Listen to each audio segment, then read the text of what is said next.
अस्सलाम वालेकुम dear student. तो आज हम चैप्टर नंबर 18 डिस्कस करेंगे और चैप्टर नंबर 18 है दी एटॉमिक स्पेक्ट्रा।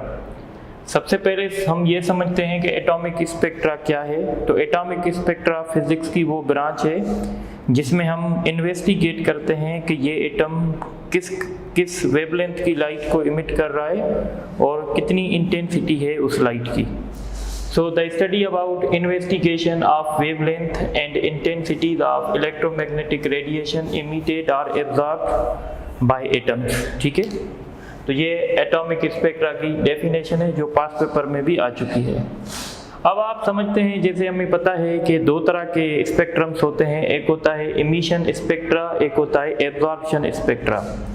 इमिशन स्पेक्ट्रा तब होता है जब कोई ऑब्जेक्ट, सपोज करें ये एक ऑब्जेक्ट है, ये लाइट को इमिट कर रहा है और इस लाइट को जब हम प्रिज्म में से पास करेंगे तो ये वेरियस कलर्स में टूट जाएगी और ये वेरियस कलर्स का जो बैंड बनेगा, इस बैंड को हम कहेंगे, यानी ये जो आप वेरियस कलर्स देखेंगे इस बैंड को हम कहेंगे इमिशन स्पेक्ट्रा।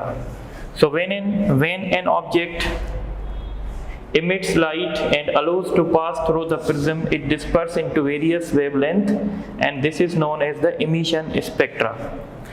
फिर उसके बाद हम डिस्कस करते हैं एब्जॉर्प्शन स्पेक्ट्रा। अच्छा, अब एब्जॉर्प्शन स्पेक्ट्रा क्या है? आप सपोज करें ये हमारा एक सोर्स है, ये कंटिन्यूअस ये सारे कलर्स की लाइट को इमिट कर रहा है और ये लाइट हम अलो कर रहे हैं कि इस ट्यूब में से पास हो। इस ट्यूब में एक हमारा ऑब्जेक्ट पड़ा हुआ है, तो ये लाइट जब इस पे पड़ेगी तो इस ट्यूब में जितने जो भी एटम्स होंगे वो कुछ वेवलेंथ एब्जॉर्ब करेंगे और फिर ये एब्जॉर्ब करने के बाद हम ये लाइट प्रिज्म से पास करेंगे।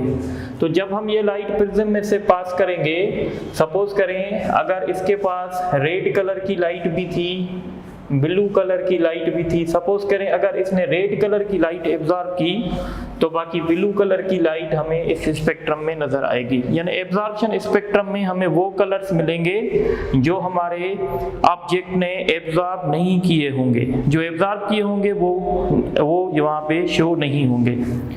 सो when a light from a source is allowed to absorb by object then allows to pass through the prism, then this spectrum is called absorption। याद रखिएगा, अगर ये जो ऑब्जेक्ट है इसका अगर हम एब्जॉर्प्शन स्पेक्ट्रम देख रहे हैं और उसमें अगर हम ब्लू कलर की लाइन देख रहे हैं, ठीक है, या उसमें हम सारे कलर्स की लाइट देख रहे हैं पर सिर्फ उसमें रेड कलर की लाइट नहीं है, तो इसका मतलब है इसने रेड कलर की लाइट को एब्जॉर्ब किया है। अब जब दोबारा ये लाइट इमिट करेगा ना, जब हम इसका इमिशन स्पेक्ट्रम देखेंगे तो इसके इमिशन स्पेक्ट्रम में सिर्फ रेड कलर की लाइन ही हमें मिलेगी। यानी कहने का मतलब ये है कि जो लाइंस एब्जॉर्प्शन स्पेक्ट्रम में होंगी वो इमिशन स्पेक्ट्रम में नहीं होंगी और जो लाइंस इमिशन स्पेक्ट्रम में होंगी वो एब्जॉर्प्शन स्पेक्ट्रम में नहीं होंगी। तो हम ये कह सकते हैं कि एब्जॉर्प्शन स्पेक्ट्रा और इमिशन स्पेक्ट्रा एक ऑब्जेक्ट का कॉम्प्लीमेंट्री है, ठीक है। So emission spectra and absorption spectra of an object are complementary of each other। यानी जो एब्जॉर्प्शन स्पेक्ट्रम में लाइंस मौजूद होंगी वो इमिशन में नहीं होंगी और जो इमिशन में मौजूद होंगी वो एब्जॉर्प्शन स्पेक्ट्रम में नहीं होंगी। अब हम बात करेंगे टाइप्स ऑफ इमिशन स्पेक्ट्रा। तो इमिशन स्पेक्ट्रा के 3 टाइप्स होते हैं, एक कंटिन्यूअस, एक लाइन स्पेक्ट्रम, एक बैंड स्पेक्ट्रम। ये जो कंटिन्यूअस स्पेक्ट्रम होता है ये वो स्पेक्ट्रम होता है जिसमें सारे वेवलेंथ जो हैं वो मौजूद होती हैं। जैसे सन की लाइट है, सन की लाइट अगर हम प्रिज्म में से पास करते हैं तो सारे जो कलर्स हैं वो हमें दिखाई देते हैं, तो हम इसको कहते हैं कि ये एक कंटिन्यूअस स्पेक्ट्रम है। कंटिन्यूअस स्पेक्ट्रम के बाद हम बात करेंगे लाइन स्पेक्ट्रम की।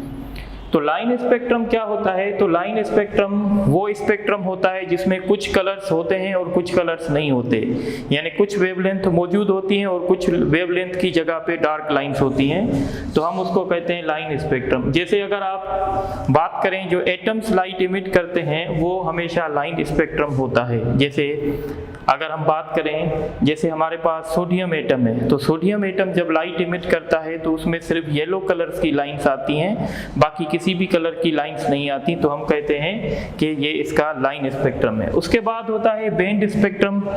बैंड स्पेक्ट्रम हमेशा मॉलिक्यूल्स इमिट करते हैं। जब मॉलिक्यूल्स कोई भी लाइट इमिट करते हैं तो वो हमेशा एक वेवलेंथ के ग्रुप्स के फॉर्म में होती है, यानी वेरियस बैंड्स होते हैं जो हमें दिखाई देते हैं, इसलिए हम कहते हैं मॉलिक्यूल्स इमिट दी बैंड स्पेक्ट्रम। ठीक है, अब हम आगे चलते हैं और आपसे डिस्कस करेंगे रुदरफोर्ड एटॉमिक मॉडल। तो आपने सुना होगा, 9th में पढ़ा होगा कि रुदरफोर्ड ने सबसे पहले एटॉमिक मॉडल दिया था। सबसे पहले तो जे थॉम्सन ने दिया था, उसके बाद रुदरफोर्ड ने दिया था। रुदरफोर्ड ने क्या किया था, अल्फा रेज इसने फायर किए थे।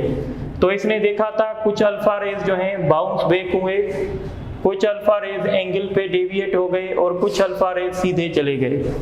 जो अल्फा रेज सीधे चले गए, ठीक है, जो अल्फा रेज बाउंस बैक हुए, इसका मतलब है कि एटम की जो पॉजिटिव चार्ज है वो एक पॉइंट पे कंसंट्रेटेड है, जिसको हम न्यूक्लियस कहते हैं। क्योंकि अल्फा रेज पे भी पॉजिटिव चार्ज होती है, जब पॉजिटिव चार्ज के साथ जाके स्ट्राइक करेगी तो वो रिपेल होगी। तो most of alpha rays bounce back. इससे हमने क्या सीखा, इससे हमने ये सीखा कि atom has positive charge, atom के पास पॉजिटिव चार्ज है concentrated at a point called nucleus, और वो पॉजिटिव चार्ज एक पॉइंट पे कंसंट्रेटेड है जिसको हमने न्यूक्लियस कहते हैं। तो आपसे ये पूछ सकते हैं कि न्यूक्लियस सबसे पहले किसने डिस्कवर किया था, तो न्यूक्लियस को डिस्कस करने वाला भी रुदरफोर्ड था। उसके बाद है most of alpha rays passes without deflection, और कुछ अल्फा रेज ऐसे थे जो सीधे चले गए। जो अल्फा रेज सीधे चले गए, इसका मतलब है एटम का बहुत सारा हिस्सा जो है वो एम्प्टी है, खाली है। Most of alpha rays deviated at some angles, और कुछ अल्फा रेज कुछ एंगल्स पे डेविएट हो गए। ये डेविएट इसलिए हुए क्योंकि इनका इंटरेक्शन इलेक्ट्रॉन के साथ हुआ था। तो हम कहते हैं कि एटम में जो इलेक्ट्रॉन्स होते हैं वो रिवॉल्व करते हैं न्यूक्लियस को। तो ये रुदरफोर्ड एक्सपेरिमेंट के कुछ रिजल्ट्स है। पर आपको पता है रुदरफोर्ड का जो एक्सपेरिमेंट था उसका मेजर ड्रॉबैक था कि वो कह रहा था कि electron continuously energy emit out करता है और फाइनली जाके न्यूक्लियस में गिर जाता है, यानी एटम की इनस्टेबिलिटी को बता रहा था। तो ऐसे बिल्कुल नहीं होता। तो फिर उसके बाद हम डिस्कस करते हैं बोहर्स एटॉमिक मॉडल। बोहर्स ने जो एटॉमिक मॉडल दिया है ये हम कहते हैं कॉम्बिनेशन है। इसके कुछ बातें क्लासिकल फिजिक्स को सपोर्ट करती हैं और कुछ बातें क्वांटम कॉन्सेप्ट को सपोर्ट करती हैं। जैसे इसके कुछ पोस्टुलेट्स हैं। इसका पोस्टुलेट नंबर 1 है कि electron can only moves in those orbits where in its angular momentum is nh/2π, यानी एंगुलर मोमेंटम जो इलेक्ट्रॉन का होगा वो हमेशा क्वांटाइज होगा। इलेक्ट्रॉन हमेशा उन ऑर्बिट्स में घूमेगा जिन ऑर्बिट्स में इलेक्ट्रॉन का एंगुलर मोमेंटम nh/2π होगा, where n is the principal quantum number. आपको पता है फर्स्ट शेल के लिए 1 लेते हैं, सेकंड शेल के लिए 2 लेते हैं। दूसरा पोस्टुलेट है नील बोर दूसरा पोस्टुलेट दे रहा है, ये कहता है कि इलेक्ट्रॉन जो होते हैं ना वो इलेक्ट्रॉन एक मखसूस शेल्स में होते हैं, यानी electrons can only lies in those orbits whose energy is fix, यानी इलेक्ट्रॉन हमेशा उन ऑर्बिट्स में होते हैं जिनकी एनर्जी फिक्स होती है, और उन ऑर्बिट्स को हम स्टेशनरी ऑर्बिट्स कहते हैं क्योंकि उनकी एनर्जी फिक्स होती है। तो जब तक इलेक्ट्रॉन एक मखसूस ऑर्बिट में होता है तब तक वो एनर्जी ना गेन कर सकता है ना लॉस कर सकता है, क्योंकि उस ऑर्बिट की एनर्जी फिक्स होती है। अगर इलेक्ट्रॉन फर्स्ट ऑर्बिट में है तो उसकी एनर्जी फिक्स होगी, सेकंड ऑर्बिट में है तो उनकी एनर्जी फिक्स होगी, और उन ऑर्बिट्स को हम कहते हैं स्टेशनरी ऑर्बिट्स। स्टेशनरी ऑर्बिट्स इसलिए कह रहे हैं क्योंकि इनकी एनर्जी यहाँ पे फिक्स होगी। The electron can not lose energy in stationery orbit. Suppose अगर आप कह रहे हैं कि ये इलेक्ट्रॉन फर्स्ट शेल में मूव कर रहा है, तो जब तक ये इलेक्ट्रॉन फर्स्ट शेल में मूव करता रहेगा तब तक ये ना एनर्जी को गेन करेगा ना ये लॉस करेगा, क्योंकि ये स्टेशनरी ऑर्बिट है। Electron can jump from one energy level electron can jump from one energy level to another energy level. यानी आप समझें कि ये अगर फर्स्ट एनर्जी लेवल है, ये सेकंड एनर्जी लेवल है, ये थर्ड एनर्जी लेवल है, तो इलेक्ट्रॉन एक एनर्जी लेवल से दूसरे एनर्जी लेवल पे जंप लगा सकता है। जब इलेक्ट्रॉन एक एनर्जी लेवल से दूसरे एनर्जी लेवल पे जंप लगाएगा तो या तो इलेक्ट्रॉन एनर्जी एब्जॉर्ब करेगा या तो इलेक्ट्रॉन एनर्जी इमिट करेगा।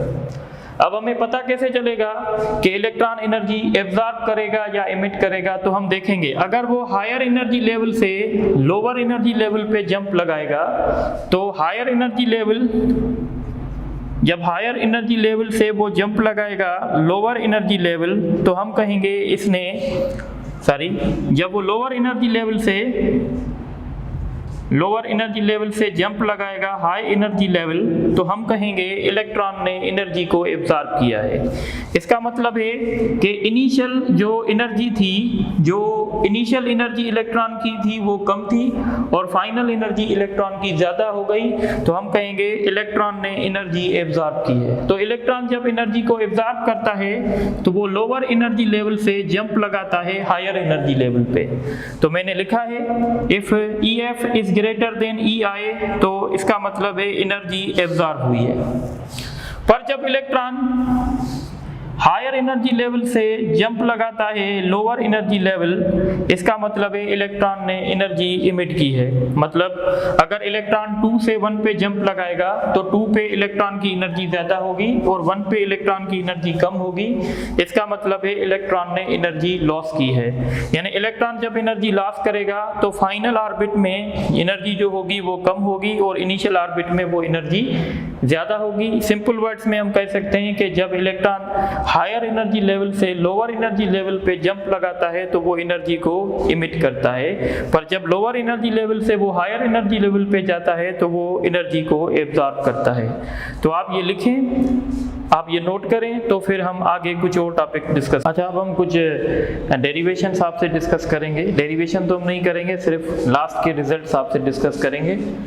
एक है radius of nth orbit of hydrogen atom. आपको पता है बोर्स ने जो एटॉमिक मॉडल दिया है वो हाइड्रोजन एटम पे दिया है।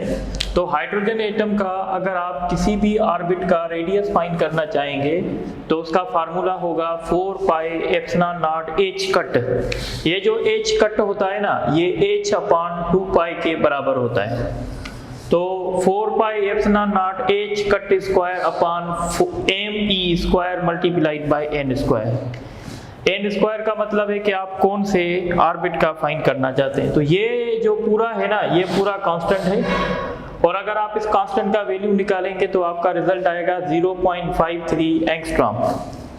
ये जो 0.53 एंगस्ट्रॉम है ना, हम कहते हैं ये फर्स्ट ऑर्बिट का रेडियस है और हम इसको बोहर्स रेडियस भी कहते हैं। तो अगर हमें किसी भी ऑर्बिट का रेडियस चाहिए, सेकंड का चाहिए, थर्ड का चाहिए, तो हम क्या करेंगे, n स्क्वायर मल्टीप्लाई करेंगे। यानी फर्स्ट ऑर्बिट का जो रेडियस होगा वो a0 होगा, सेकंड का 4a0 होगा, थर्ड का 9a0 होगा। यानी n स्क्वायर से ऑर्बिट बढ़ता जाएगा। अगर आप रेशियो निकालेंगे ना ऑर्बिट्स के, तो ऑर्बिट्स के रेशियो आएंगे 1, 4, 9, 16, इस तरीके से रेशियोज बनेंगे, यानी n स्क्वायर से बनेंगे। उसके बाद है energy of electron in nth orbit of hydrogen atom. Electron की एनर्जी किसी भी ऑर्बिट में अगर आप फाइंड करना चाहते हैं तो उसका फार्मूला है -m e⁴ 34 pi square ε0 square h cut square और डिवाइडेड बाय n स्क्वायर। तो ये एक पूरा कांस्टेंट है। इस पूरे कांस्टेंट का वैल्यू आता है 13.6 इलेक्ट्रॉन वोल्ट। इसलिए हम कहते हैं कि जब हमारा इलेक्ट्रॉन ग्राउंड स्टेट में होता है तो उसकी एनर्जी -13.6 इलेक्ट्रॉन वोल्ट होती है। किसी भी अगर हमें ऑर्बिट में चाहिए, सपोज सेकंड ऑर्बिट में चाहिए या थर्ड ऑर्बिट में, तो हम लिखेंगे E0 divided by n square, यानी फिर हम n स्क्वायर से डिवाइड करते जाएंगे।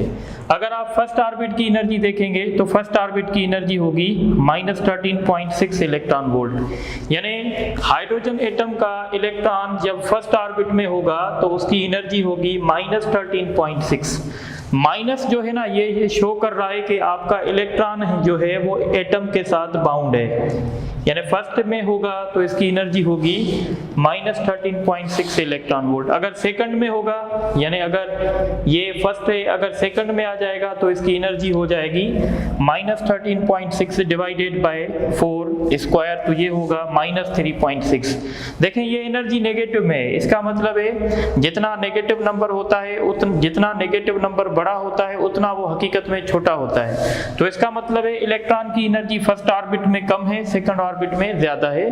तो सेकंड ऑर्बिट में इसकी एनर्जी है -3.4 इलेक्ट्रॉन वोल्ट। इस तरीके से जब आप थर्ड ऑर्बिट में फाइंड करेंगे तो आप 3 स्क्वायर से डिवाइड करेंगे और थर्ड ऑर्बिट में इसकी एनर्जी है 1.51 इलेक्ट्रॉन वोल्ट।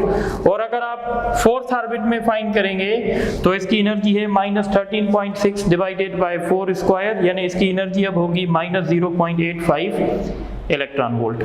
अब जब इलेक्ट्रॉन फर्स्ट ऑर्बिट में होता है ना तो हम कहते हैं इलेक्ट्रॉन हमारा ग्राउंड स्टेट में है, पर जब इलेक्ट्रॉन फर्स्ट ऑर्बिट से ऊपर वाले ऑर्बिट्स में होता है ना तो हम कहते हैं हमारा इलेक्ट्रॉन जो है वो एक्साइटेड स्टेट में है।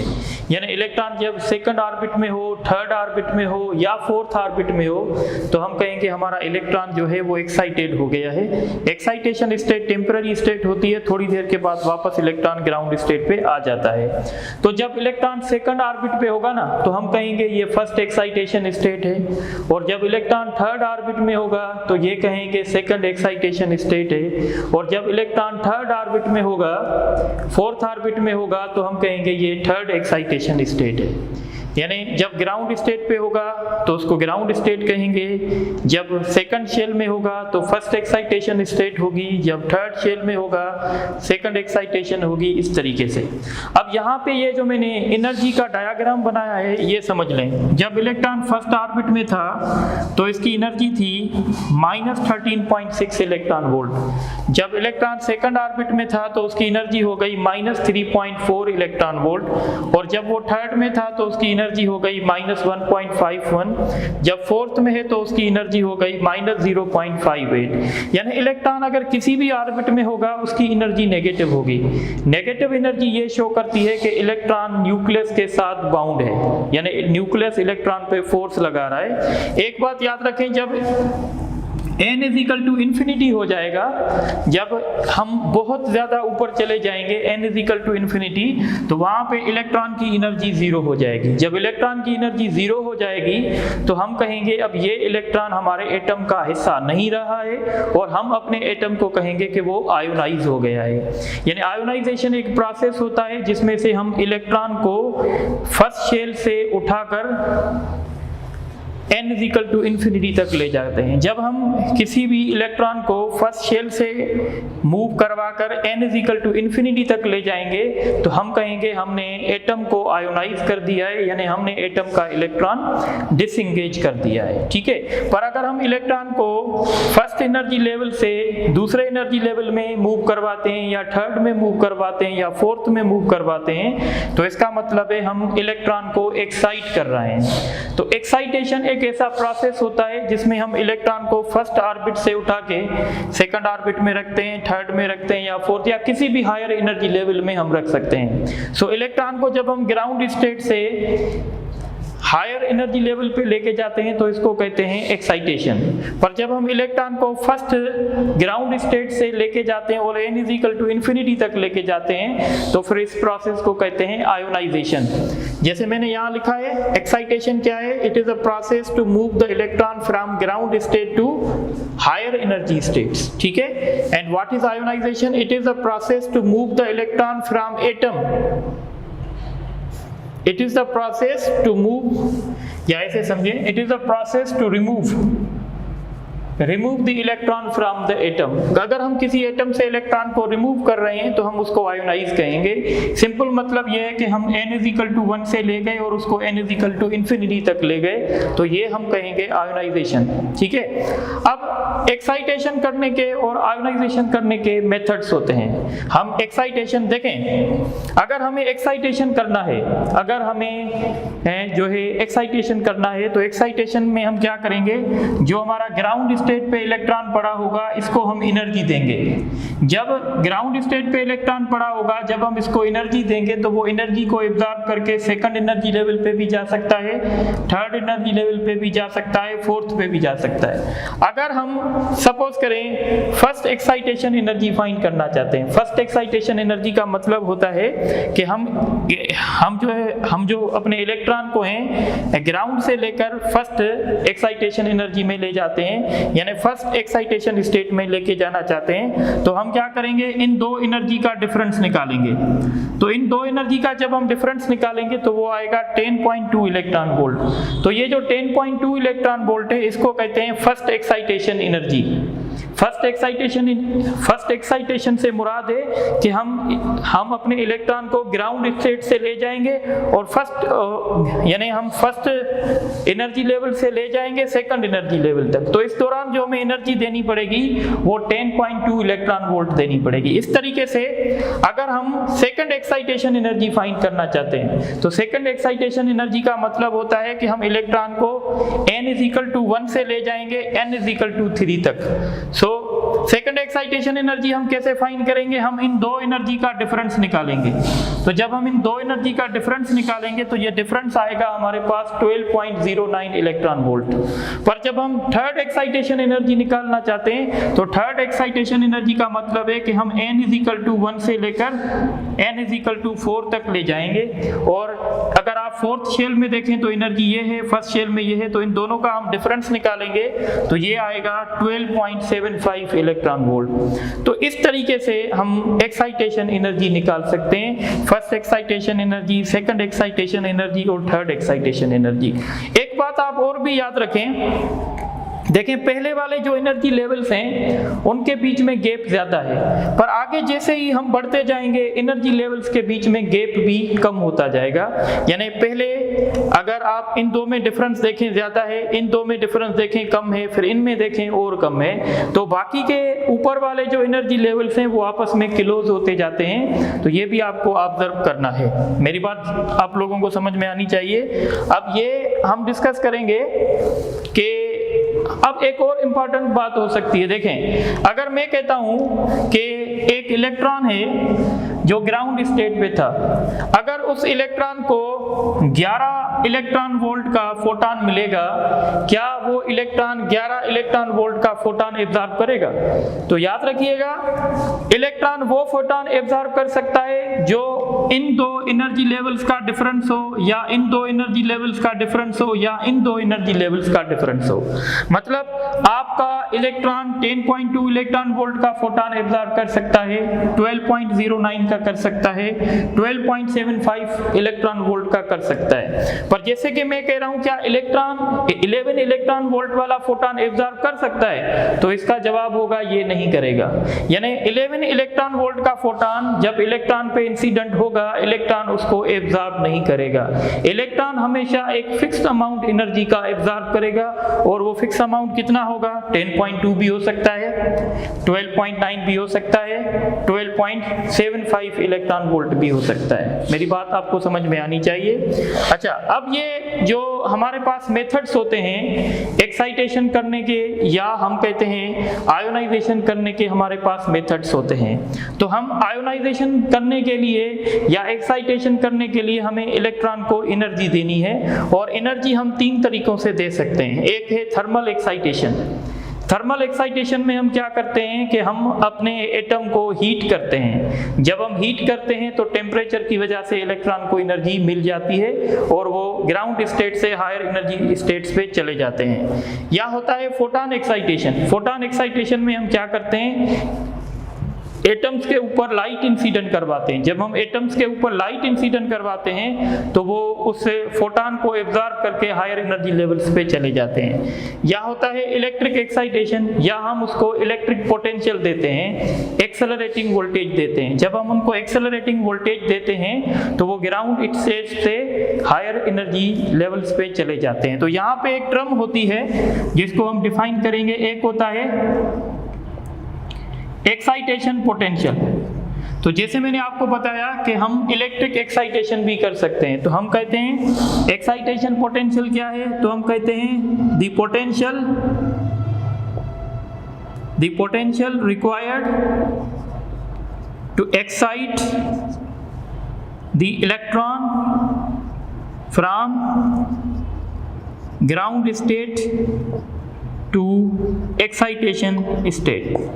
और अगर आप कहेंगे आयोनाइजेशन पोटेंशियल, आयोनाइजेशन पोटेंशियल की डेफिनेशन क्या होगी, the potential difference required to move the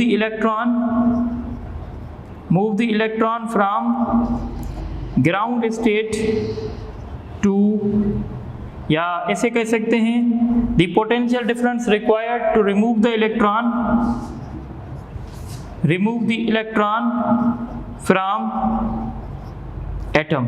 अगर हम किसी एटम से इलेक्ट्रॉन रिमूव करना चाहते हैं तो हम उस एटम को एक पोटेंशियल डिफरेंस देंगे, हम उसको एक वोल्टेज देंगे और वो वोल्टेज कहलाएगी आयोनाइजेशन पोटेंशियल। जैसे अगर आपको आयोनाइजेशन पोटेंशियल अगर आपको चाहिए हाइड्रोजन की, तो आपको पता है हाइड्रोजन की एनर्जी जीरो करने के लिए, हाइड्रोजन के इलेक्ट्रॉन की एनर्जी जीरो करने के लिए आपको 13.6 इलेक्ट्रॉन वोल्ट की एनर्जी देनी पड़ेगी। तो इसका मतलब होगा कि आयोनाइजेशन पोटेंशियल जो हाइड्रोजन का होगा वो हाइड्रोजन के लिए 13.6 वोल्ट होगा, क्योंकि वोल्ट जो है वो पोटेंशियल का यूनिट होता है। ठीक है, इसके बाद हम डिस्कस करते हैं स्पेक्ट्रम ऑफ हाइड्रोजन, जो कि बहुत इंपॉर्टेंट है। तो हाइड्रोजन का जो स्पेक्ट्रम होता है इसमें 5 सीरीज होती हैं। एक सीरीज अल्ट्रावायलेट के लिए होती है, एक सीरीज विजिबल के लिए होती है और 3 सीरीज इंफ्रारेड के लिए होती है। तो ये एक फार्मूला भी है, ये है रायबर्ट कांस्टेंट है, इसको हम रायबर्ट कांस्टेंट कहते हैं, रायबर्ट कांस्टेंट, और इसका वैल्यू है 1.09 × 10⁻⁷ पर मीटर। तो ये जो रायबर्ट कांस्टेंट है और 1/λ, लैम्डा हम कहते हैं वेवलेंथ को, और ये हमारे फार्मूला है 1/NF² माइनस 1/NI²। NF का मतलब है कि फाइनल, यानी वो जो है आपका फाइनल इलेक्ट्रॉन कहाँ पे आया है, और Ni का मतलब है कि इलेक्ट्रॉन पहले कहाँ पे था। ठीक है, अब हम डिस्कस करेंगे, सपोज हम कह रहे हैं लाइमैन सीरीज। तो लाइमैन सीरीज में क्या होगा कि हमारा इलेक्ट्रॉन किसी भी हायर एनर्जी लेवल से अगर वो जंप लगाएगा फर्स्ट एनर्जी लेवल पे, तो हम कहेंगे ये लाइमैन सीरीज है। और लाइमैन सीरीज अल्ट्रावायलेट रीजन के लिए होती है। सपोज करें अगर इलेक्ट्रॉन 5th में था तो ये इलेक्ट्रॉन की इनिशियल पोजीशन है, और ये इलेक्ट्रॉन फर्स्ट में आ गया, यानी ये इसकी फाइनल पोजीशन है। तो इलेक्ट्रॉन किसी भी ऑर्बिट से आकर वो जंप लगाएगा फर्स्ट एनर्जी लेवल पे, तो हम कहेंगे ये लाइमैन सीरीज को इमिट करेगा। यानी जंप कहाँ से लगा सकता है, सेकंड ऑर्बिट से लगा सकता है, थर्ड से लगा सकता है, 4th से, 5 से, कहाँ पे जंप लगाएगा, फर्स्ट पे। उसके बाद दूसरी सीरीज है बाल्मर सीरीज। बाल्मर सीरीज कैसे बनती है, तो हम कहते हैं इलेक्ट्रॉन कहीं से भी अगर वो जंप लगाएगा सेकंड एनर्जी लेवल पे तो एनर्जी इमिट करेगा, और वो जो स्पेक्ट्रम बनेगा वो उस स्पेक्ट्रम को कहेंगे कि ये विजिबल स्पेक्ट्रम बनेगा। यानी इसमें जो फाइनल स्टेट होगी वो 2 होगी, और लाजमी है इनिशियल स्टेट 2 से ऊपर होगी, यानी 3, 4, 5 एंड सो ऑन। अगर इलेक्ट्रॉन 5 से जंप लगाएगा 2 पे, या 5 या 4 से जंप लगाएगा 2 पे, या 3 से जंप लगाएगा 2 पे, तो हम कहेंगे ये विजिबल सीरीज को इमिट करेगा। उसके बाद है हमारे पास पास्चन सीरीज। पास्चन सीरीज जो है वो इंफ्रारेड रीजन के लिए होती है। इसमें क्या होगा, इलेक्ट्रॉन कहीं से भी जंप लगाएगा थर्ड पे, यानी इनिशियल स्टेट, फाइनल स्टेट इसकी 3 होगी। इनिशियल स्टेट मतलब 3 से ऊपर, यानी 4 से जंप लगा सकता है, 5 से जंप लगा सकता है, 6 से जंप लगा सकता है। तो कहीं से भी जब जंप लगाएगा थर्ड पे तो हम इसको कहेंगे कि ये पास्चन सीरीज है, और पास्चन सीरीज जो है वो इंफ्रारेड के लिए। उसके बाद ब्रैकेट सीरीज है, ब्रैकेट सीरीज भी इंफ्रारेड के लिए। अब ब्रैकेट सीरीज में क्या होगा, इलेक्ट्रॉन कहीं से भी जंप लगाएगा 4th एनर्जी लेवल पे। जब इलेक्ट्रॉन कहीं से भी जंप लगाएगा 4th एनर्जी लेवल पे तो हम कहेंगे ये ब्रैकेट सीरीज है और ये इंफ्रारेड के लिए। उसके बाद लास्ट सीरीज है P fund series. P fund series में इलेक्ट्रॉन कहीं से भी जंप लगाएगा 5th पे। जब कहीं से भी वो जंप लगाएगा 5th से तो हम कहेंगे ये पी फंड सीरीज होगी। हमेशा याद रखिएगा, जंप हमेशा ऊपर से लगता है, जब इलेक्ट्रॉन ऊपर से नीचे आता है तो फिर एनर्जी को इमिट करता है। तो ये हाइड्रोजन स्पेक्ट्रम है, आप इसको नोट करें। तो अब हम इन पे कुछ एमसीक्यू सॉल्व करेंगे।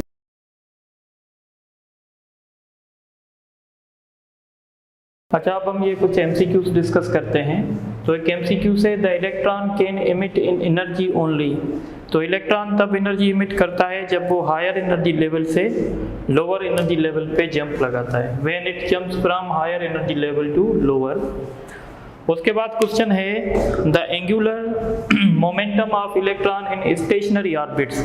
तो स्टेशनरी ऑर्बिट्स में जो इलेक्ट्रॉन का एंगुलर मोमेंटम होता है वो nh/2π होता है, थोड़ी देर पहले हमने पढ़ा था। In which of the following transition electron emits maximum energy. तो मैक्सिमम एनर्जी तब इमिट होती है जब इलेक्ट्रॉन कहीं से भी जंप लगाएगा 1 पे। अगर इलेक्ट्रॉन कहीं से भी जंप लगाएगा ना 1 पे तो ये ज़्यादा एनर्जी इमिट होगी। अगर वो सेकंड से जंप लगाएगा 1st पे तो थोड़ी कम होगी। अगर वो 3rd से 1st पे लगाएगा ज़्यादा, और अगर 4th से 1st पे लगाएगा तो और ज़्यादा। अब हम ऑप्शन देखेंगे, n = 4 to n = 1, इसमें तो सबसे ज़्यादा होगी। n = 5 to n = 2, तो ये 2 पे जंप लगा रहा है इसलिए कम होगी। इसमें भी जंप लग रहा है 3 पे, इसमें भी कम होगी। इसमें तो एनर्जी एब्जॉर्ब होगी क्योंकि 1 से 3 में लगा रहा है। तो इसमें बेस्ट जो ऑप्शन होगा 4th से जंप लगाएगा जब 1st में। उसके बाद क्वेश्चन है an electron of hydrogen atom absorbs the energy of 10.2 electron volt then it jumps to. तो आपको पता है कि इलेक्ट्रॉन की एनर्जी होती है -13.6। अगर इसने एब्जॉर्ब कर दिया 10.4 तो इसकी एनर्जी कितनी हो जाएगी? तो इसकी एनर्जी हो जाएगी 2 और 3, यानी -3.2। तो -3.2 जो इसकी एनर्जी होती है वो कौन से ऑर्बिट में होती है? तो ये सेकंड ऑर्बिट में होती है, तो इसलिए हम कहेंगे n = 2। ठीक है, तो n = 2 यानी ये सेकंड ऑर्बिट में चला जाएगा। जैसे आपने पढ़ा था ना, सेकंड ऑर्बिट में एनर्जी क्या होगी? तो डिवाइड करोगे 4 से, 13.6 को 4 से डिवाइड करोगे तो इस पे कितने टाइम्स लगेगा? 3 टाइम्स। ठीक है, तो अच्छा यहाँ पे 10.2 है ना, तो ये 10.4 होगा। ठीक है, और यहाँ से भी 3.4 आ रहा है। तो इसका मतलब है जब इसको 10.2 इलेक्ट्रॉन वोल्ट मिलेगा, अब इसकी एनर्जी हो जाएगी 3.4, और 3.4 इलेक्ट्रॉन की एनर्जी सेकंड ऑर्बिट में होती है, इसलिए हम कहेंगे वो सेकंड ऑर्बिट में आ जाएगा। उसके बाद क्वेश्चन है an electron of hydrogen atom is in the ground state then which. अच्छा, मैंने ये लिखा भी था पिछले लेक्चर में, पर मैं एक्सप्लेन नहीं कर पा रहा, एक्सप्लेन मैंने नहीं किया। थोड़ी बात समझ लें। इलेक्ट्रॉन जब फर्स्ट ग्राउंड स्टेट में होता है ना, तो इलेक्ट्रॉन की जो काइनेटिक एनर्जी होती है वो पोटेंशियल एनर्जी के हाफ होती है, यानी पोटेंशियल एनर्जी इलेक्ट्रॉन की डबल होती है और काइनेटिक एनर्जी हाफ होती है। पर काइनेटिक एनर्जी और टोटल एनर्जी न्यूमेरिकली इक्वल होते हैं, मैंने वहाँ इक्वेशन में लिखा भी था, आप प्रीवियस लेक्चर में देख लीजिएगा, इसी लेक्चर में देख लीजिएगा, पर थोड़ा सा पीछे से। तो हम कहेंगे its potential energy is twice of kinetic energy, सही है। Its kinetic energy and total energy are numerically equal, ये भी सही है। Its kinetic energy is maximum, बिल्कुल सही बात है। फर्स्ट ऑर्बिट में इलेक्ट्रॉन की काइनेटिक एनर्जी मैक्सिमम होती है, तो इसलिए हम कहेंगे ऑल ऑफ दीज। उसके बाद क्वेश्चन है a photon of 10.5 electron volt is incident on electron of hydrogen atom in ground state, then which of the following is correct. देखें ये जो 10.5 इलेक्ट्रॉन वोल्ट है ना, ये इलेक्ट्रॉन एब्जॉर्ब नहीं करेगा, क्योंकि इलेक्ट्रॉन जो एनर्जी एब्जॉर्ब करेगा वो हमेशा फिक्स अमाउंट में होगा। जैसे मैंने पिछले थोड़ी देर पहले बताया था 10.2 इलेक्ट्रॉन वोल्ट का जो फोटॉन एब्जॉर्ब कर सकता है या 12 पॉइंट समथिंग का एब्जॉर्ब कर सकता है, पर ये नहीं कर सकता क्योंकि ये उससे डिफरेंस में नहीं आता। तो हम कहेंगे electron will not absorb the photon. उसके बाद ये क्वेश्चन है find the shortest wavelength photon emitted in Balmer series. अगर बाल्मर सीरीज में शॉर्टेस्ट वेवलेंथ की बात होती है तो हम कहते हैं शॉर्टेस्ट वेवलेंथ बाल्मर सीरीज में तब होगा जब हमारा L is equal to infinity हो। Shortest wavelength means maximum energy, और मैक्सिमम एनर्जी तब हो सकती है जब इन्फिनिटी से जंप लगे, किस पे, एनर्जी से जंप लगे। बाल्मर सीरीज है तो हम कहेंगे 2 पे। ठीक है, तो अब हम फाइंड कर सकते हैं wavelength. Rydberg constant initial final में लिखेंगे 2, इनिशियल में हम लिखेंगे 1/इन्फिनिटी। तो 1/इन्फिनिटी जो होती है वो 0 के बराबर होती है, तो ये हो जाएगा रेडबर्ग कांस्टेंट डिवाइडेड बाय 4। अब हम इसको रिवर्स करेंगे तो 4/रेडबर्ग कांस्टेंट। तो इसका जवाब होगा 4/रेडबर्ग कांस्टेंट। उसके बाद क्वेश्चन है find the maximum wavelength photon emitted in Lyman series. अच्छा, अब लाइमैन सीरीज में जब हम मैक्सिमम वेवलेंथ की बात करते हैं तो इसलिए हम कहते हैं कि जब n2 से जंप लगेगा ना फर्स्ट में, इसमें एनर्जी कम एमिट होगी और वेवलेंथ ज़्यादा होगी। अगर थर्ड से जंप लगेगा ना तो एनर्जी ज़्यादा होगी, वेवलेंथ कम होगी। हमें यहाँ पे फाइंड करनी है मैक्सिमम वेवलेंथ। तो मैक्सिमम वेवलेंथ तब हो सकती है जब वो n इज इक्वल टू 2 से जंप लगे n इज इक्वल टू 1 पे। तो हमने देख लिया है कि इनिशियल 2 होगा, फाइनल हमारा 1 होगा, तो 1/λ Rydberg constant 1/1 square minus 1/2 whole square. तो जब हम इसको सॉल्व करेंगे ये 1 होगा माइनस 1/4 होगा, तो ये हो जाएगा 3/4।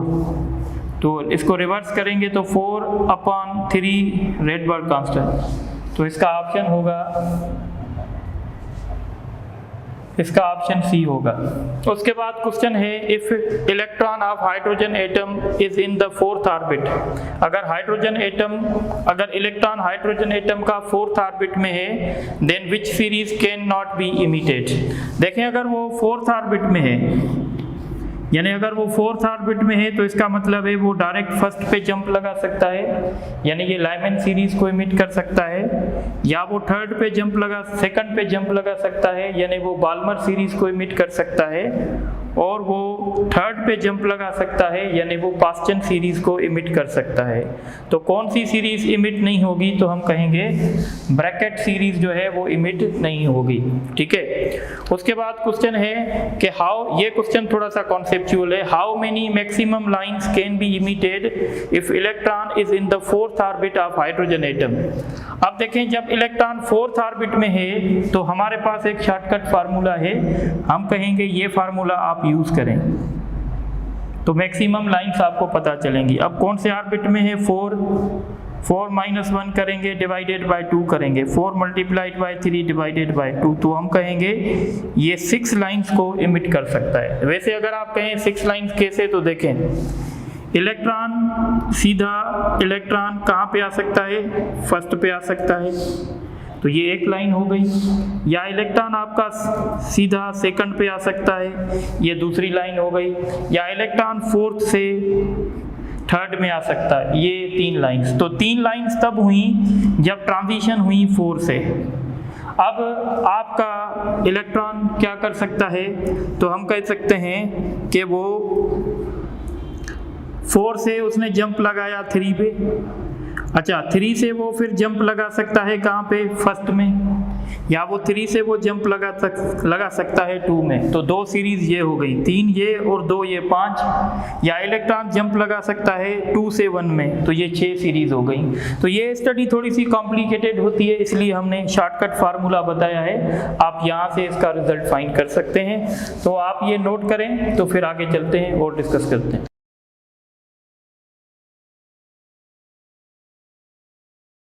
अच्छा, अब हम जो हमारा टॉपिक है वो है एक्स रेज। एक्स रेज आप पहले ही जानते हैं। एक्स रेज क्या हैं? These are electromagnetic radiation having shorter wavelength. X rays electromagnetic radiations हैं और उनकी जो वेवलेंथ है वो 1 एंगस्ट्रॉम से लेकर 10 एंगस्ट्रॉम तक है, यानी 0.1 नैनोमीटर से लेकर 1 नैनोमीटर तक है। These are chargeless, massless and moving with the speed of light. ये चार्जलेस भी हैं और मासलेस भी हैं। These cannot be deflected in magnetic field and electric field, क्योंकि इनके पास चार्ज नहीं है, इस वजह से ये डिफ्लेक्ट नहीं होंगे। Their wavelength can be determined by diffraction through crystals। ये मैंने आपको फर्स्ट ईयर में भी बताया था कि हम एक्सरेज की वेवलेंथ डिफ्रैक्शन के थ्रू फाइंड करते हैं। प्रोडक्शन ऑफ एक्सरेज, एक्सरेज को कैसे बनाया जाता है? तो these can be produced by striking a fast moving electron with anode। अगर आप यहाँ देखें तो हम यहाँ पे क्या कर रहे हैं, हमारे पास एक कॉइल है, इस कॉइल को हमने सप्लाई दिया है, तो यहाँ से हम इस कॉइल को हीट करेंगे। जब हम इस कॉइल को हीट करेंगे तो यहाँ से इलेक्ट्रॉन्स निकलेंगे। इस प्रोसेस को कहते हैं thermionic emission. Thermionic emission. What is thermionic emission? It is a process in which certain metals emits the electrons when these are heated। जब हम कुछ मेटल्स को हीट करते हैं तो उनमें से इलेक्ट्रॉन्स निकलते हैं। अब समझिए, यहाँ पे हमने इस मेटल को हीट किया, इसमें से इलेक्ट्रॉन्स निकले। अब फर्दर हमने इन इलेक्ट्रॉन्स को एक्सेलरेट किया by applying the voltage V। ये समझें एक किस्म का एनोड है, तो ये इलेक्ट्रॉन जब इस एनोड के साथ स्ट्राइक करेंगे तो इनमें से रेडिएशंस निकलेंगे और इन रेडिएशंस को हम कहेंगे कि ये एक्स रेज हैं। So these can be produced by striking a fast moving electron with metals या with heavy anode। अच्छा, ये जो प्रोडक्शन ऑफ एक्स रेज है ये रिवर्स प्रोसेस है फोटो इलेक्ट्रिक इफेक्ट का। फोटो इलेक्ट्रिक इफेक्ट में क्या होता था कि एक मेटल पे लाइट शाइन करते थे और इलेक्ट्रॉन्स निकलते थे, पर यहाँ पे हम क्या कर रहे हैं, एक एनोड पे यहाँ पे जो है हम एक एनोड पे इलेक्ट्रॉन इंसिडेंट करवा रहे हैं और यहाँ से हम जो है फोटॉन्स को निकाल रहे हैं। इसका मतलब है ये रिवर्स प्रोसेस होगा फोटो इलेक्ट्रिक इफेक्ट का। ये क्वेश्चन आ सकता है। उसके बाद अब अगर आप एक्स रेज का स्पेक्ट्रम देखेंगे तो ये एक्स रेज का एक स्पेक्ट्रम है। कुछ वेवलेंथ पे ये पीक्स पे जा रही हैं, तो इसका मतलब है कि ये जब कुछ वेवलेंथ पे पीक्स पे जा रही हैं तो इसका मतलब है इसके पास दो तरह के स्पेक्ट्रम्स हैं। एक स्पेक्ट्रम कंटिन्यूअस है, यहाँ से लेकर यहाँ तक ये स्पेक्ट्रम कंटिन्यूअस है, और एक स्पेक्ट्रम जो है वो कैरेक्टरिस्टिक्स है। यानी एक्स रेज के पास दो तरह के स्पेक्ट्रम्स होते हैं। सबसे पहले हम देखेंगे कंटिन्यूअस स्पेक्ट्रम। कंटिन्यूअस स्पेक्ट्रम को हम ब्रेमस्टेलिंग ऑफ एक्स रेज भी कहते हैं। कंटिन्यूअस स्पेक्ट्रम जो होता है एक्स रेज का वो इंडिपेंडेंट करता है नेचर ऑफ एनोड पे, यानी एनोड कोई भी होगा उस पर डिपेंड नहीं करेगा, ये डिपेंड करेगा एक्सेलरेटिंग वोल्टेज पे। अगर आप एक्सेलरेटिंग वोल्टेज बढ़ाओगे, एक्सेलरेटिंग वोल्टेज बढ़ाओगे, वेवलेंथ कम हो जाएगी, यानी वेवलेंथ इनवर्सली प्रोपोर्शनल करती है एक्सेलरेटिंग वोल्टेज से। ये क्यों बनते हैं तो देखें, ये जो है आपका एक हेवी एनोड है। इस हेवी एनोड के पास इलेक्ट्रॉन्स होंगे और ये आपने इलेक्ट्रॉन फायर किया है। ये जब इलेक्ट्रॉन इस हेवी मेटल्स के अंदर जाएगा, तो जब ये हेवी एनोड के अंदर जाएगा तो ये वाले जो इलेक्ट्रॉन्स होंगे ये इसको रोकेंगे, यानी ये इसको रिपेल करेंगे। तो आपका जो फास्ट इलेक्ट्रॉन था, ये जो फास्ट इलेक्ट्रॉन है, अब ये क्या बन जाएगा, स्लो इलेक्ट्रॉन। तो हम कहेंगे इसकी एनर्जी कहाँ चली जाएगी, तो इसकी एनर्जी जो है वो यानी लाइट में चली जाएगी, फोटॉन में चली जाएगी, और उस फोटॉन को हम एक्स रेज कहते हैं। तो हम कहते हैं this is produced due to deceleration of electron. जब ये इलेक्ट्रॉन टारगेट के अंदर आएगा तो टारगेट वाले इलेक्ट्रॉन की जो फील्ड होगी वो इसको रोकेंगे, और जब ये इलेक्ट्रॉन रुकेगा, स्लो होगा, तो ये जब भी कोई चार्ज डेसेलरेट होती है तो वो क्या अपने साथ इमिट करती है, वो रेडिएशन इमिट करती है, तो ये भी रेडिएशन इमिट करेगा और इसकी वजह से ये कंटिन्यूअस स्पेक्ट्रम बनेगा। उसके बाद है कैरेक्टरिस्टिक्स स्पेक्ट्रम। अब कैरेक्टरिस्टिक्स स्पेक्ट्रम आप समझें, कैरेक्टर स्पेक्ट्रम जो होता है वो नेचर ऑफ एनोड पे डिपेंड करता है। अब देखें, ये वाला जब इलेक्ट्रॉन आएगा तो ये वाला इलेक्ट्रॉन इन इलेक्ट्रॉन से स्ट्राइक कर सकता है। जब इन इलेक्ट्रॉन से स्ट्राइक करेगा तो किसी भी इलेक्ट्रॉन को ये यहाँ से नॉक कर सकता है। जब ये किसी भी इलेक्ट्रॉन को नॉक करेगा तो यहाँ पे वैकेंसी क्रिएट होगी। सपोज करें ये आपको पता है K शेल है, ये L शेल है, ये M शेल है, इस तरीके से ये जो है ये M शेल है, ये N शेल है। तो अगर इसने इलेक्ट्रॉन K का नॉक कर दिया, यहाँ पे एक वैकेंसी क्रिएट हुई। जब वैकेंसी यहाँ पे क्रिएट होगी तो अब ये वैकेंसी L शेल वाला इलेक्ट्रॉन भी फिल कर सकता है, M वाला भी फिल कर सकता है, N वाला भी फिल कर सकता है। तो इसको हम कहेंगे इनर ट्रांजिशन। जब इनर ट्रांजिशन होगी तो अगर K शेल वाला इलेक्ट्रॉन L शेल वाला इलेक्ट्रॉन K में आएगा तो वो हाई एनर्जी लेवल से लो एनर्जी लेवल आएगा, तो वो क्या इमिट करेगा, वो एनर्जी इमिट करेगा, वो एक किस्म का फोटॉन इमिट करेगा, और उसकी वजह से जो स्पेक्ट्रम बनेगा हम उस स्पेक्ट्रम को कहेंगे लाइन स्पेक्ट्रम। और ये जो लाइन स्पेक्ट्रम होगा ये डिपेंड करेगा कि आपका एनोड कैसा था।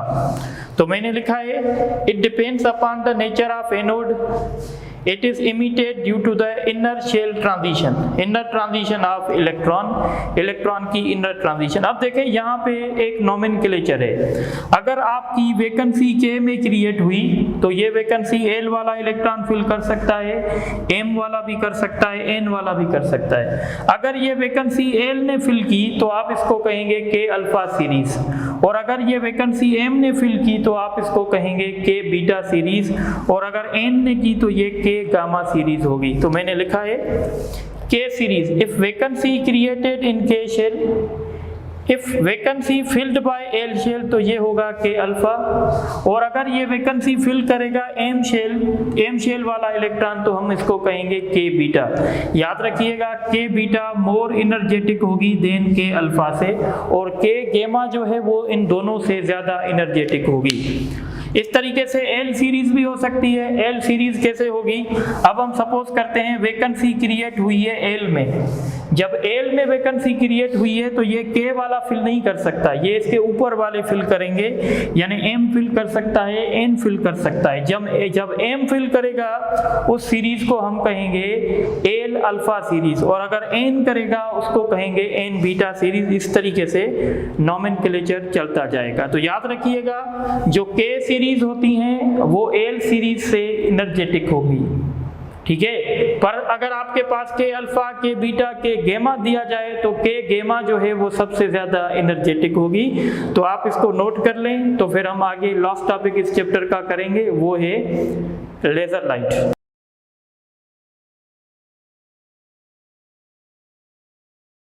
अच्छा, अब हमारा लास्ट टॉपिक है और इस लास्ट टॉपिक का नाम है लेज़र लाइट जो हम सुनते हैं। लेज़र देखें किसका जो है वो एक्रोनॉम है। तो हम कहते हैं लेज़र का मतलब है light amplification by stimulated emission of radiation, यानी L for light, A for amplification, S for stimulated, E for emission, R for radiation. तो light amplification by stimulated emission of radiation, this is the full form of laser. Laser क्या है? Laser is monochromatic, coherent and highly directional light. Laser light जो है याद रखिएगा ये coherent light भी है और मोनोक्रोमेटिक भी है, ठीक है। तो लेज़र लाइट आम लाइट से डिफरेंट इसलिए इस वजह से है कि आम लाइट कोहेरेंट नहीं होती है, लेज़र लाइट हमेशा कोहेरेंट होती है। अब हम समझेंगे कि ये लेज़र को अगर हमें समझना है ना, लेज़र एक्शन को, उसके लिए हमें कुछ प्रोसेस समझनी पड़ेंगी। तो हम शुरुआत करते हैं। एक प्रोसेस है जिसका नाम है स्टिमुलेटेड एब्जॉर्प्शन। स्टिमुलेटेड एब्जॉर्प्शन क्या होता है? आपको पता है कि सारे जो इलेक्ट्रॉन्स होते हैं वो ग्राउंड स्टेट पे होते हैं, तो और जो ग्राउंड स्टेट पे इलेक्ट्रॉन्स होते हैं उनका लाइफ टाइम बहुत ज़्यादा होता है, यानी हम कहते हैं इनफाइनाइट होता है। पर जब हम उन एटम्स पर या उन इलेक्ट्रॉन्स पे जब हम लाइट इंसिडेंट करवाते हैं तो वो क्या करते हैं, उस लाइट को एब्जॉर्ब करके हायर एनर्जी लेवल्स पे जंप लगाते हैं और इस प्रोसेस को कहते हैं स्टिमुलेटेड एब्जॉर्प्शन। यानी स्टिमुलेटेड एब्जॉर्प्शन से क्या मुराद है, हमारे इलेक्ट्रॉन्स N1 पे पड़े होंगे और जब हम इन पे फोटॉन इंसिडेंट करवाएंगे तो ये उन फोटॉन को एब्जॉर्ब करके हायर एनर्जी लेवल्स पे चले जाएंगे। इस प्रोसेस को हम कहेंगे स्टिमुलेटेड एब्जॉर्प्शन। ठीक है, ये हर एटम करता है, आम एटम भी करता है। उसके बाद है स्पॉन्टेनियस इमिशन। जैसे आप जानते हैं कि एक्साइटेशन स्टेट जो होती है वो टेम्पररी स्टेट होती है। उस स्टेट में जो लाइफ टाइम होता है वो 10⁻⁻8 होता है।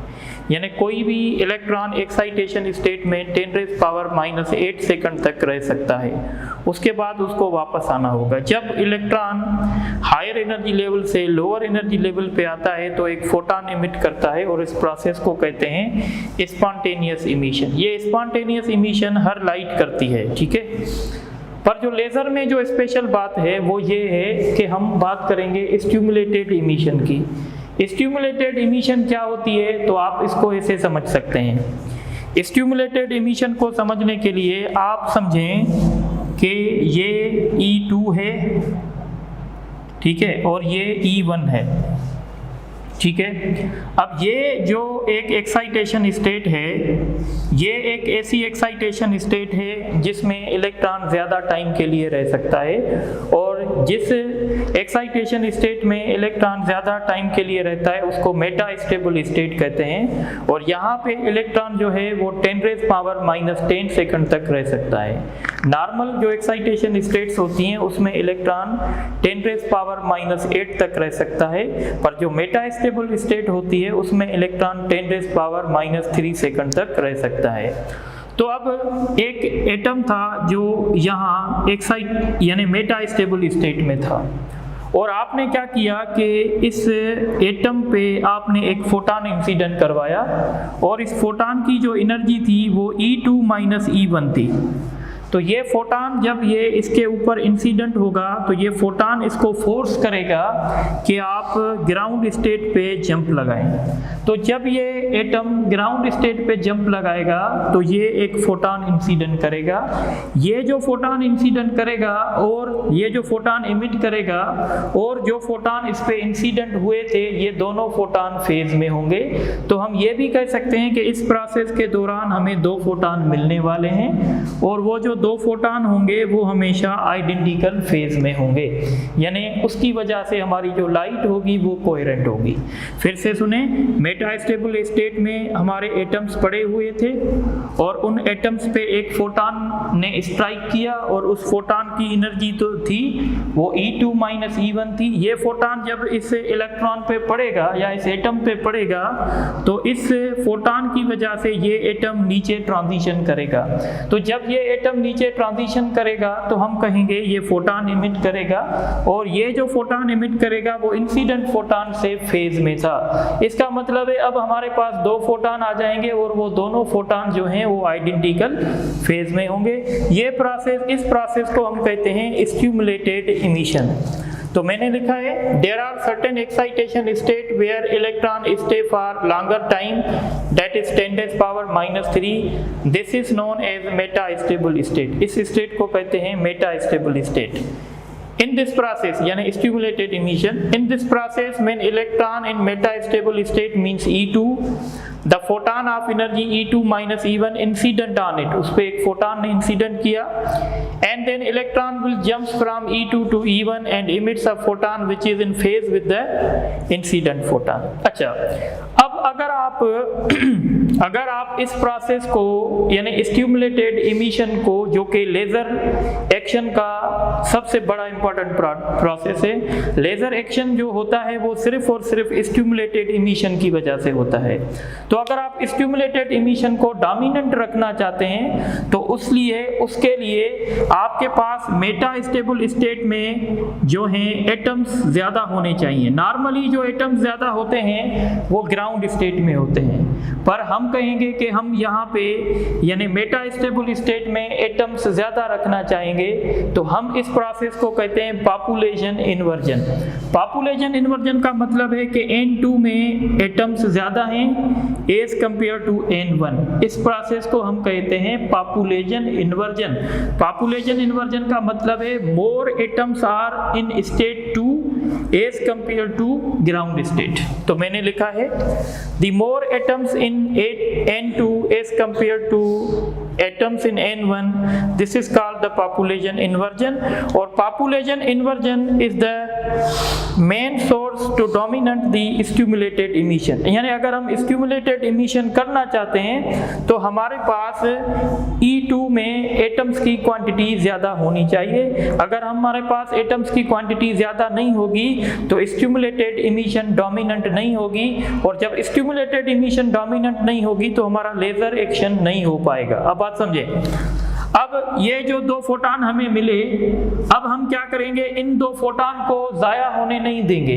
हम ऐसा कोई रिफ्लेक्टिंग सिस्टम यहाँ पे यूज़ करेंगे ताकि ये 2 फोटान रिफ्लेक्ट होकर जो बाकी के एटम्स मेटा स्टेबल स्टेट में पड़े हुए हैं उस पे जाके इंसिडेंट करें। अब सपोज करें ये 2 फोटान रिफ्लेक्ट होकर इन 2 एटम्स पे आए। जब ये इन 2 एटम्स पे आएंगे अब हमारे पास 4 फोटान होंगे, और अभी भी हम इन 4 फोटान को ज़ाया होने नहीं देंगे क्योंकि हम इन फोटान को एम्पलीफाई कर रहे हैं। तो हम क्या करेंगे, फर्दर इनको रिफ्लेक्ट करके अब ये 4 फोटान इन 4 एटम्स पे पड़ेंगे। जब ये 4 एटम्स पे पड़ेंगे तो अब हमारे पास 8 फोटान प्रोड्यूस हो जाएंगे।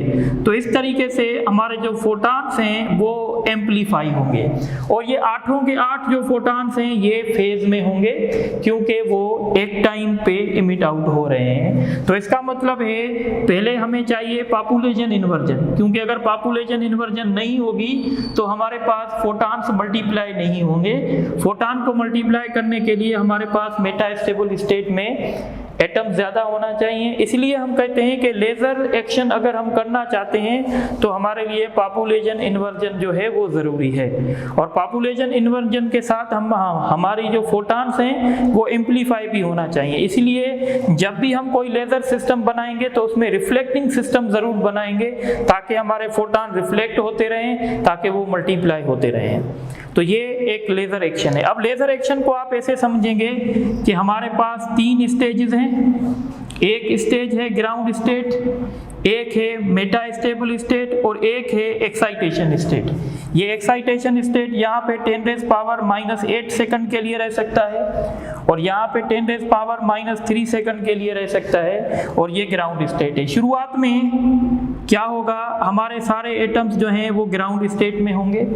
इन ग्राउंड स्टेट वाले एटम्स को हम क्या करेंगे, पंप, यानी इनको पंप करके हम ये सारे एटम्स कहाँ रखेंगे, E3 में रखेंगे। जब हम सारे एटम्स E3 पे रखेंगे, अब ये जो E3 वाले एटम्स हैं वो आहिस्ता आहिस्ता जो हैं 10⁻⁻8 सेकंड के बाद वो कहाँ आएंगे, वो N2 में आएंगे। जब ये N2 में हमारे पास आ जाएंगे, अब N2 में जब हमारे पास एटम आ गए तो अब हम इन पे फोटान एक इंसिडेंट करवाएंगे, और उस फोटान की एनर्जी जो होगी वो E2 - E1 होगी। उसकी वजह से ये हमारा एटम नीचे आएगा और 2 फोटान एमिट करेगा। अब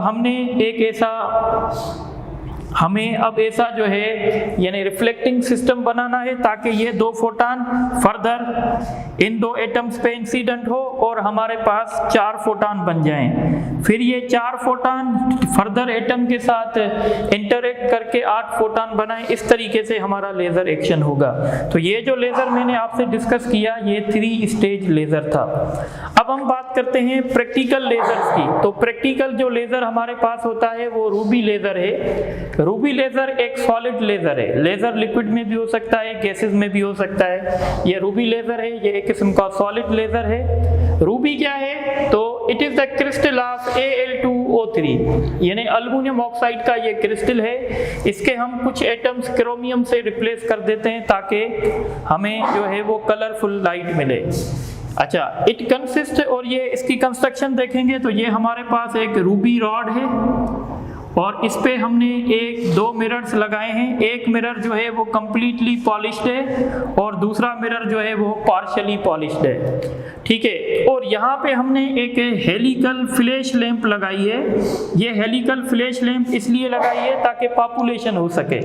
नॉर्मली इसके जो एटम्स होंगे वो ग्राउंड स्टेट पे होंगे, तो जब हम ये लैंप ऑन करेंगे तो फोटॉन इंसिडेंट होंगे, और जब फोटॉन इंसिडेंट होंगे तो वो ग्राउंड स्टेट से एक्साइटेशन स्टेट यानी E3 में चले जाएंगे, फिर E3 से वो वापस E2 में आएंगे। जब E2 में आएंगे तो हमारे पास पॉपुलेशन इन्वर्जन हो गई, यानी हमारे पास N2 में एटम ज्यादा हैं एज कंपेयर टू N1। अब क्या होगा, अब इन पे एक फोटॉन इंसिडेंट करेगा। जब एक फोटॉन इंसिडेंट करेगा तो ये एटम नीचे आएगा और हमारे पास दो फोटॉन हो जाएंगे। पर हमारे पास मिरर्स लगे हुए हैं तो हम इन फोटॉन्स को जाया नहीं करेंगे। अब ये दो फोटॉन्स 4 फोटॉन प्रोड्यूस करेंगे आगे जाके। ये दो फोटॉन दो और एटम के साथ इंटरेक्शन करेंगे और 4 फोटॉन मिलेंगे, फिर 4 फोटॉन 4 एटम के साथ इंटरेक्शन करेंगे। इसी थोड़ी देर में हमारी जो क्या कहते हैं, थोड़ी देर में ही हमारी जो लाइट है वो एम्पलीफाइड हो जाएगी। इस तरीके से लेजर एक्शन हो पाएगा। अब हम लास्ट में डिस्कस करते हैं यूजेस ऑफ लेजर। तो लेजर के कौन कौन से यूज हैं, तो ये होलोग्राफी में यूज होता है। होलोग्राफी आजकल बहुत मशहूर है। होलोग्राफी एक आर्ट होता है जिसमें हम 3 डायमेंशन इमेज बनाते हैं बाय यूजिंग द लेजर। तो होलोग्राफी में लेजर यूज होता है। It is use for in medical purposes, medical purposes में भी ये यूज होता है। आई का ऑपरेशन हो गया या कोई दूसरा ऑपरेशन हो गया तो उसमें भी हम लेजर यूज करते हैं। यूज फॉर प्रिसाइज सर्वे, अगर हमें कोई सही तरीके से किसी चीज़ को सर्वे करना है या मेजरमेंट्स करनी है तो उसमें भी हम लेज़र यूज़ कर सकते हैं। Use in the fibre optics communication, laser जो है वो फाइबर ऑप्टिक्स कम्युनिकेशन में भी यूज़ होता है। Use for precise cutting of metals, अगर हमें मेटल्स को प्रिसाइज तरीके से कट करना है तो वो भी हम लेज़र से कर सकते हैं।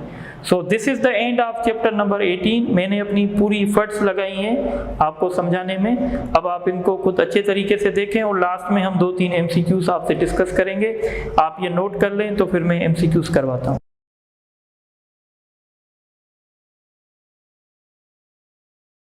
अच्छा, आप ये कुछ MCQs देख लें। When electron of L shell is knocked and if this vacancy is filled by M shell then this emission is known as, तो इसको हम कहेंगे L अल्फा सीरीज। उसके बाद क्वेश्चन है the production of X rays is the reverse process, तो ये reverse process है फोटो इलेक्ट्रिक इफेक्ट का। The ruby is a crystal of, जो रूबी जो है वो AlO3 का क्रिस्टल है। The laser light is, laser light जो होती है वो कोहेरेंट भी होती है, मोनोक्रोमेटिक भी होती है, हाईली डायरेक्शनल भी होती है, इसलिए ऑल ऑफ दीज।